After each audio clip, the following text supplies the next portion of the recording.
Hi hello people, అందరూ ఎలా ఉన్నారు? మన ఛానల్ని ఇంకా ఎవరైనా సబ్స్క్రైబ్ చేయకుండా చూస్తున్నట్లయితే సబ్స్క్రైబ్ చేసుకొని చూడండి. ఈరోజు టాపిక్లోకి వెళ్ళిపోదాం. ఇంకా లోపలికి రాగానే కిరణ్ కార్తిక్ని చూసి ఎదురు వస్తూ, ఇప్పుడే వర్ష చెప్పిందిరా నువ్వు వస్తావని అని రమా వైపు చూసి బాగున్నారా అని పలకరించాడు. హా కిరణ్ గారు, మంచినీళ్ళు తీసుకుంటారా? ఆ మర్యాదలు అన్నీ అయిపోయాయి, కానీ నాకు బాగా ఆకలి వేస్తుంది. బాబు ఇప్పుడే పడుకున్నాడు, మేం వెళ్ళి తినేసి వస్తాము అని చెప్పి కిరణ్ వెళ్దామా అని అడుగుతుంది వర్ష. కిరణ్ ఎందుకో కోపంగా ఉన్నాడు అనిపించింది.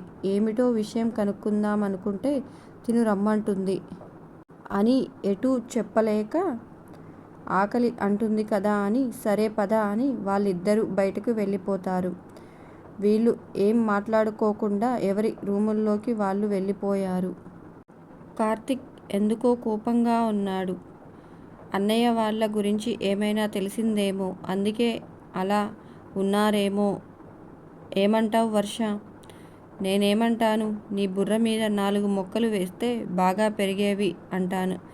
నేను ఇంత సీరియస్గా అడుగుతుంటే నీ సమాధానం ఏంటి? ఇంకా చిన్నతనం పోలేదు నీకు. బాబు, నాకు చిన్నతనం పోలేదో నీకు పెద్దరికం రాలేదో తేల్చేద్దాం, కానీ ముందు తిను, తర్వాత మాట్లాడుకుందాం అని రోటి ముక్కను పన్నీర్ బటర్ మసాలా కూరలో నంజుకొని రుచి ఆస్వాదిస్తూ తింటుంది. తిండి ముందుంటే ఇంకేమి పట్టవా నీకు?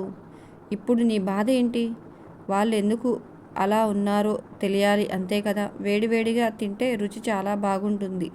నువ్వు కూడా తినేయ్, తిన్నాక నిదానంగా చెప్తాలే అని రుచిని ఆస్వాదిస్తూ లొట్టలు వేసుకుంటూ తింటుంది. తిండిబోతు ముఖం దానా అనే భావం ముఖంలో చూపించి తను కూడా తినడం మొదలుపెట్టాడు.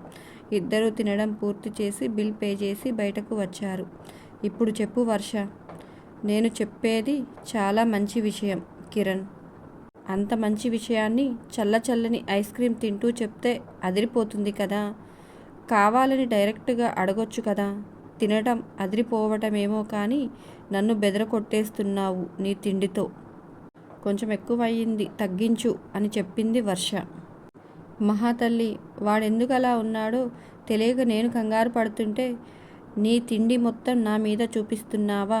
పద అని అక్కడే ఉన్న ఐస్ క్రీమ్ బండి దగ్గర తనకి ఇష్టమైనది ఇప్పించి, ఇది బాగా మేస్తూ అసలు విషయం చెప్పు అన్నాడు కిరణ్. కోన్ ఐస్ క్రీమ్ని చక్కగా చీకుతూ వాళ్ళిద్దరినీ చూస్తే ఏమనిపిస్తుంది నీకు అని అడిగింది. ఏమనిపిస్తుంది? వాడు కోపంగానూ తను బాధగానూ ఉన్నారనిపిస్తుంది. బాబోయ్, ఇందాక మొక్కలు అన్నాను. కాదు కాదు, పెద్ద మర్రి చెట్టు పెంచేయొచ్చు నీ బుర్ర మీద. అబ్బా, ఏదొకటి పెంచుకుందువులే. నీకేమనిపించిందో ముందు చెప్పు. ఇద్దరికి పెళ్లి చేస్తే మంచి జంట అవుతారు అనిపించింది. ఏంటి? చెప్పానుగా, ఇంకేంటి? అవతల ఆంటీ హరిణితో పెళ్లి చేయబోయారు కదా, అప్పుడు ఆగింది అని కార్తీక్కి రమానిచ్చి ఎలా చేస్తారనుకుంటున్నావు? అన్నయ్య రమాని ఇష్టపడితే ఎందుకు చేయరు? నీకు పిచ్చి పట్టిందా ఏంటి? వాడు నా మనసులో ఎవరూ లేరు అని నాకు చెప్పాడు. ఎప్పుడు చెప్పాడు?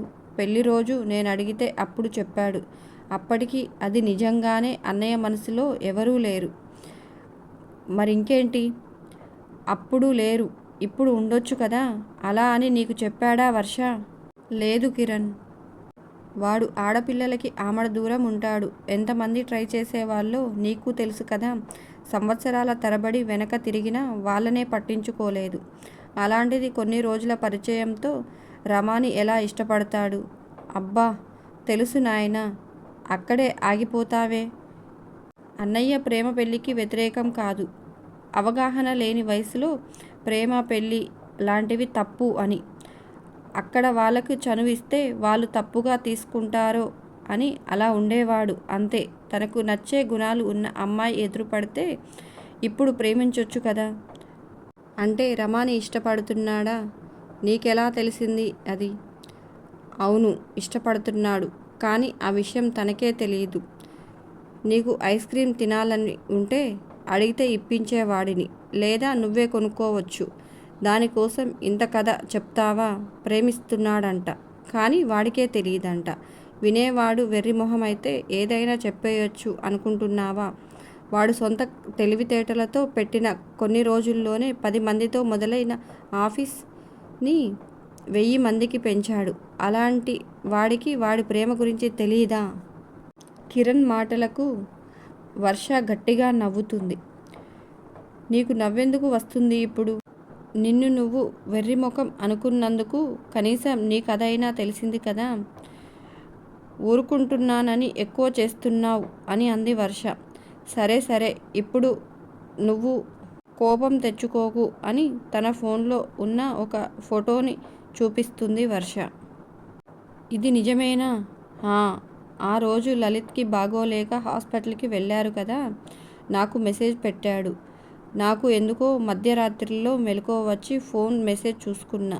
రమాకి తోడుందామని నాన్నను లేపి నన్ను హాస్పిటల్ దగ్గర దింపమన్నాను. అక్కడికి వెళ్ళే చూసేసరికి ఇద్దరు ఇలా నిద్రపోతున్నారు. ఎంత ముద్దుగా ఉన్నారో అని వాళ్ళకి పెళ్లి గిఫ్ట్గా ఇద్దామని ఫోటో తీసా. అలా పడుకుని ఉంటే ఇష్టమేనా? అందరి విషయం నాకు తెలీదు. అన్న విషయం మటుకు అవును, తన గురించి నాకు బాగా తెలుసుగా. వదిన చెల్లి అని నిద్రపోతుంటే భుజం సపోర్ట్ ఇస్తాడా?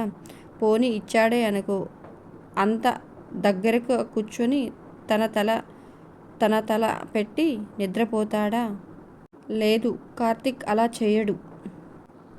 అవును. ఇంకా నేను వాళ్ళనే చూస్తూ దూరంగా వాళ్ళకి కనపడకుండా కూర్చున్నా. అన్న లేచాక తను దూరం జరగలేదు. అక్కడ రమ ఇబ్బంది పడుతుందో అని అలానే ఉన్నాడు. ఇంకా తన మొహం చూస్తూ ఏదో తన్మయత్వంలో ఉన్నాడు. నేను వాళ్ళు లేచాక ఇంటికి వచ్చేశాను. వాళ్ళిద్దరినీ కొంచెం ఒంటరిగా వదిలేద్దామని. అమ్మా, నువ్వు మామూలు దానివి కాదుగా. అంతకు ముందు అన్న వాళ్ళ కోసం డాక్టర్ని కలవడానికి వెళ్ళినప్పుడు తన చేత్తో రమాని తట్టి ధైర్యం చెప్పాడు. అది చూస్తే నేను ఆశ్చర్యపోయాను. నువ్వు చెప్పింది కరెక్ట్. తనకి తెలియకుండా రమాకి దగ్గరవుతున్నాడు. ఇంతకీ రమ ఎలాంటిది? తనకి కూడా కార్తిక్ అంటే ఇష్టమా అని అడిగాడు కిరణ్. రమ తను చెప్పిందంతా కిరణ్కి చెప్పి, నేను తనని చూస్తున్నా కదా, కార్తిక్ అన్నకు సరైనది, చాలా ఓర్పు, అందర్నీ అర్థం చేసుకునే మంచి మనసు.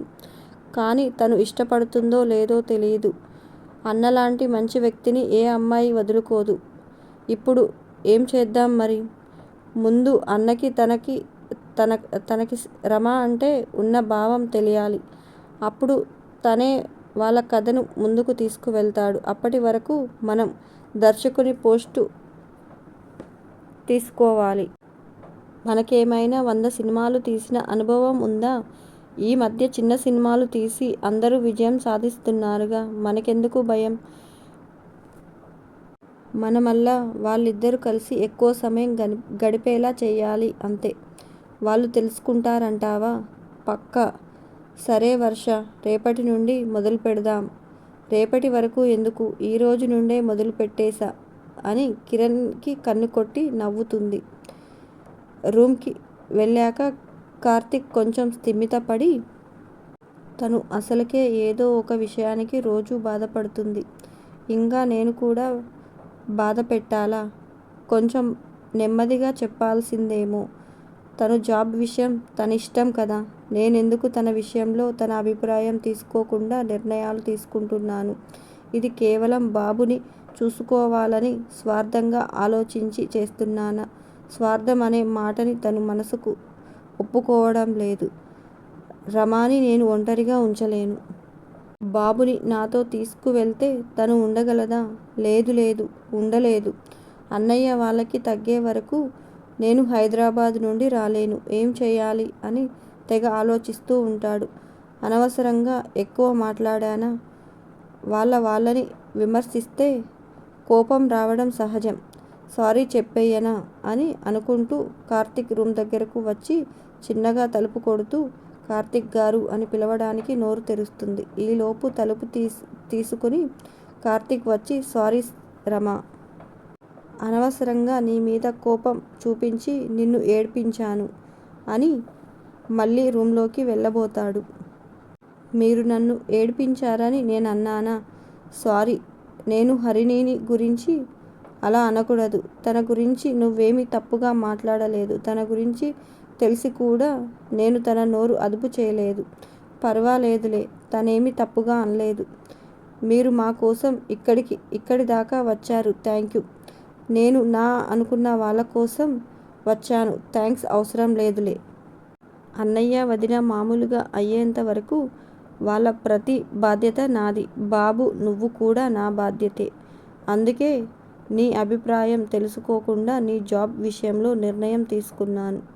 అందుకు సారీ అని వెళ్ళి పడుకో. చాలా ఆలస్యం అయ్యింది అని రమాకి మాట్లాడే అవకాశం ఇవ్వకుండా రూంలోకి వెళ్ళిపోయాడు. కార్తీక్ మాటలు ఎలా అర్థం చేసుకోవాలో తెలియక తను అన్న మాటలు గుర్తు చేసుకుంటూ తను తన రూంలోకి వెళ్ళి పడుకుంటుంది. అయితే ఈ వీడియో నచ్చిందా? నచ్చితే మన ఛానల్ని సబ్స్క్రైబ్ చేయండి, లైక్ చేయండి, కామెంట్ చేయడం మర్చిపోకండి. మరొక టాపిక్తో మీ ముందుకు వస్తాను. Bye bye.